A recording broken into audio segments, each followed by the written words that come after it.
মহারাজা ধ্রুব তার সৎ ভাই উত্তম এবং সৎ মাতা সুরুচির মৃত্যুর প্রতিশোধ নেওয়ার জন্য তিনি অলকাপুরীতে যক্ষদের সঙ্গে যখন ভীষণ যুদ্ধ করছিলেন, তখন যক্ষগণ নিজের মায়ার দ্বারা ওনাকে প্রভাবিত করেছিলেন।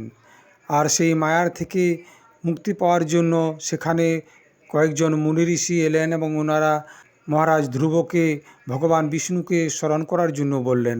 আর তখনই তিনি আচমন করে ভগবান বিষ্ণুকে স্মরণ করলেন এবং নারায়ণ নামক অস্ত্রটি তার ধনুকের মধ্যে লাগিয়ে তাদের উপর প্রহার করলেন। আর সঙ্গে সঙ্গে যক্ষদের সমস্ত মায়া নষ্ট হয়ে গেল। এটি যেন জ্ঞানের উদয় হওয়ার পর অজ্ঞানের নষ্ট হয়ে যাওয়ার মতো। সেই নারায়ণ অস্ত্রের দ্বারা যক্ষদের অঙ্গ প্রত্যঙ্গগুলি কেটে নষ্ট হয়ে যাচ্ছিল এবং যক্ষগণ পরাস্ত হয়ে ধীরে ধীরে ধীরে ধীরে কমজোর হয়ে গেল। আর মহারাজ ধ্রুব ক্রমাগত সেই অস্ত্র প্রহার করতে লাগলো। এর ফলে অনেক নির্দোষ যক্ষগণও আহত হতে লাগলো। এদিকে স্বয়ম্ভু মনু দেখলেন যে তার নাতি ধ্রুব অনেক নির্দোষ যক্ষদেরকে নষ্ট করে দিচ্ছে, তাদেরকে মারছে। তখন ওনার মধ্যে একটা দয়ার সৃষ্টি হলো এবং তিনি কয়েকজন মুনি ঋষিকে সঙ্গে নিয়ে সেই মহারাজ ধ্রুবর কাছে এলেন এবং ওনাকে বুঝাতে লাগলেন। তিনি বললেন, থামো, এত ক্রোধ ভালো নয়। অত্যন্ত ক্রোধ হলো পাপ এবং এটা নরকের দ্বার। এই ক্রোধের দ্বারা তুমি বশীভূত হয়ে অনেক নির্দোষ যক্ষদেরকে মেরে ফেলেছ। এটা আমাদের কুলের যোগ্য কর্ম নয়। সাধু পুরুষেরা এটার বড়ই নিন্দা করেন। তোমার ভাইয়ের উপর তোমার অনেক অনুরাগ ছিল, এটা সত্য, কিন্তু তাদের হত্যার প্রতিশোধ নিতে গিয়ে তুমি একজনের হত্যার প্রতিশোধে অনেকগুলির হত্যা করেছ। এই জড় শরীরকেই আত্মা মনে করে এর জন্য পশুদের মতো প্রাণীদের উপরে হিংসা করা, এটা ভগবৎ সেবক সাধুজনদের পথ নয়। প্রভুর আরাধনা করা তো বড়ই কঠিন, কিন্তু তুমি তো শিশু বয়স থেকেই ওনাকে আশ্রয় করে ওনার সর্বভূতাত্মা ভাবকে আরাধনা করে পরমপদ প্রাপ্ত করে নিয়েছো। আর প্রভুও তো তোমাকে একজন প্রিয় ভক্ত মনে করে নিয়েছে, তথা ভক্তজনও তো তোমায় বড় আদর করে। তুমি সাধুজনদের পথপ্রদর্শক, তবুও তুমি এরকম নিন্দনীয় কর্ম কেন করছো? সর্বাত্মা ভগবান শ্রীহরি তো নিজে থেকেই বড় পুরুষদের প্রতি সহনশীলতা, ছোটদের প্রতি দয়া এবং সমানদের প্রতি মিত্রতা আর সমস্ত জীবের সঙ্গে সমতার ব্যবহার করেন যারা তাদের প্রতি প্রসন্ন হন। আর প্রভু যদি প্রসন্ন হয়ে যান তাহলে পুরুষ প্রাকৃত গুণ এবং ওনার কার্যক্রম লিঙ্গ শরীর থেকে মুক্তি পেয়ে পরমানন্দ স্বরূপ ব্রহ্মপদ প্রাপ্ত করেন। দেহ আদির রূপে পরিণত হয়ে পঞ্চভূত থেকে স্ত্রী পুরুষের আবির্ভাব হয় আর তারপর ওনার পারম্পরিক সমাগমের দ্বারা অন্য স্ত্রী পুরুষ উৎপন্ন হয়। আর এইভাবে ভগবানের মায়ার দ্বারা সত্য আদি গুণের দ্বারা প্রভাবিত হয়ে যেমন ভূতগুলির দ্বারা শরীরের রচনা হয়, তেমনি ওনার স্থিতি এবং প্রলয়ও হয়। অতএব ভগবান অকর্তা হয়েও জগতের রচনা করেন, আবার সংহারকারী না হয়েও সংহার করেন। সত্যিকারের সেই অনন্ত প্রভুর লীলা সবসময় অচিন্তনীয়।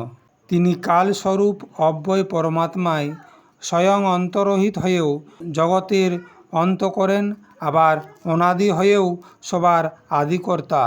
তিনি এক জীব থেকে অন্য জীবের উৎপন্ন করেন, সংসারের সৃষ্টি করেন তথা মৃত্যুর দ্বারা সংহার করেন। তিনি কাল ভগবান সম্পূর্ণ সৃষ্টির মধ্যে সমানরূপে প্রবিষ্ট আছেন। ওনার না তো কোনো বন্ধুপক্ষ রয়েছে আর না কোনো শত্রুপক্ষ রয়েছে। যেমন বায়ু প্রবাহের সময় ধুলা তার সঙ্গে সঙ্গে উড়ে, তেমনি সমস্ত জীব নিজের কর্মের অধীন হয়ে কালের গতিকে অনুসরণ করছে, নিজের নিজের কর্ম অনুসার সুখ দুঃখ ফল ভোগ করছে। সর্বসমর্থ শ্রীহরি কর্মবন্ধনের বাঁধা এই জীবের আয়ু বৃদ্ধি এবং ক্ষয়ের বিধান করেন, কিন্তু তিনি স্বয়ং এই দুটি থেকে রহিত এবং নিজের স্বরূপে স্থিত থাকেন। এই পরমাত্মায় মীমাংসক লোক কর্ম চার্বাক স্বভাব বৈশেষিক মতাবলম্বী কাল জ্যোতিষী দৈব এবং কামশাস্ত্রী কাজ করে। তিনি কোনো ইন্দ্রিয় বা প্রমাণের বিষয় নন। মহদাদি অনেক শাস্ত্রগুলির ওনার কাছ থেকেই প্রকট হয়েছে। তিনি কি করতে চাইছেন এই কথাটি সংসারের কেউ জানে না। প্রিয় ধ্রুব, কুবেরের অনুচরেরা তোমার ভাইকে মারেনি, কেননা মানুষের জন্মমরণ এর বাস্তবিক কারণ হল ঈশ্বর। একমাত্র তিনি সংসারের রচয়িতা, পালনকর্তা এবং সংহারকর্তা। কিন্তু অহংকার শূন্য হওয়ার কারণে এই গুণ এবং কর্মগুলি থেকে তিনি সবসময় নির্লেপ থাকেন। তিনি সম্পূর্ণ প্রাণীদের অন্তরাত্মা, নিয়ন্তা এবং রক্ষাকারী প্রভু। তিনি নিজের মায়াশক্তির দ্বারা সমস্ত জীবের সৃষ্টি, পালন এবং সংহার করেন। যেমন নাকে বড়শি লাগানোর বলদ মালিকের বোঝা বইতে থাকে, তেমনি জগৎকে রচনাকারী ব্রহ্মা আদিও নামরূপ সুতায় বাঁধা ওনার আজ্ঞা পালন করেন। তিনি অভক্তদের জন্য মৃত্যু এবং ভক্তদের জন্য অমৃত রূপ তথা সংসারের একমাত্র আশ্রয়। তুমি সব রকমের সেই পরমাত্মার শরণ নাও। তুমি 5 বছর বয়সেই নিজের সৎ মায়ের কটুবাক্যের দ্বারা মর্মাহত হয়ে মায়ের কোল ছেড়ে বনে চলে গিয়েছিলে। সেখানে তপস্যার দ্বারা যে ঋষিকেশ ভগবানের আরাধনা করে তুমি ত্রিলোক থেকে ওপরে ধ্রুবলোক প্রাপ্ত করেছ। আর যিনি তোমার সেই বাৎসল্য হৃদয়ে বিরাজমান হয়েছিলেন, সেই নির্গুণ, অদ্বিতীয়, অবিনাশী এবং নিত্য মুক্ত পরমাত্মাকে আধ্যাত্ম দৃষ্টির দ্বারা নিজের অন্তঃকরণের মধ্যে খোঁজো। এরকম করলে সর্বশক্তিসম্পন্ন পরমানন্দ স্বরূপ সর্বান্তর্যামী ভগবান অনন্তে তোমার সুদৃঢ় ভক্তি হবে এবং ওনার প্রভাবে তোমার এই আমি আমার এইরকম যে স্বার্থপরতা, সে অবিদ্যার গাঁটটি কেটে দেবেন। যেমন ঔষধ প্রয়োগের দ্বারা রোগ সারে, তেমনি আমার এই উপদেশগুলি তুমি বিচার করে ক্রোধকে শান্ত করো, কারণ ক্রোধ হলো কল্যাণের সবথেকে বড় বাধা। ভগবান তোমার মঙ্গল করবেন।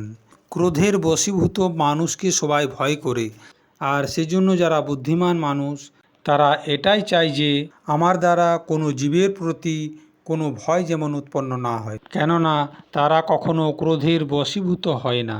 তুমি যদি এটা ভাবো যে এরা আমার ভাইকে মেরেছে, তার প্রতিশোধে আমি এতগুলি যক্ষদের হত্যা করলাম, তাহলে তোমার দ্বারা ভগবান শঙ্করের সখা কুবেরের প্রতি অপরাধ হবে। যতক্ষণ পর্যন্ত মহাপুরুষদের তেজ আমাদের কুলকে আক্রান্ত না করে, তার আগেই বিনম্র ভাষণ এবং বিনয়ের দ্বারা শীঘ্রই উনাকে প্রসন্ন করে নাও। এইভাবে স্বয়ম্ভুব মনু নিজের নাতি ধ্রুবকে শিক্ষা দিলেন। তখন ধ্রুবজি উনাকে প্রণাম করলেন। তারপর তিনি মহর্ষিদের সঙ্গে নিজের লোকে চলে গেলেন। শ্রীমদ্ ভাগবত মহাপুরাণের 4th স্কন্ধের 11 অধ্যায়টি এখানেই সমাপ্ত।